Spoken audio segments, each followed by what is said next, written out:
ওসমান হাদির উপর হামলাকারী এবং শেখ হাসিনা সহ সব অভিযুক্তদের ফিরিয়ে দেওয়ার দাবিতে রাজশাহীতে ভারতীয় সহকারী হাই কমিশনার কার্যালয়ের সামনে বিক্ষোভ করেছে জুলাই যোদ্ধারা। দুপুরে নগরের ভদ্রা এলাকায় এই কর্মসূচিতে বিক্ষোভকারীরা অভিযোগ করেন, হাদির উপর হামলাকারী এবং জুলাই যোদ্ধাদের হত্যাকারীদের মদতদাতা ভারতের সহযোগিতায় তারা দেশকে অস্থিতিশীল করার পায়তারা করছে। অবিলম্বে শেখ হাসিনা সহ ভারতে আশ্রয় নেওয়া নিষিদ্ধ আওয়ামী লীগ নেতাকর্মীদের ফিরিয়ে দেওয়ার দাবি জানানো হয়।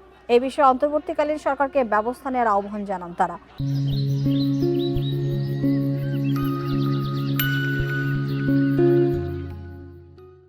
ওই এলাকায় বিপুল সংখ্যক পুলিশ সদস্য মোতায়েন করা হয়েছে।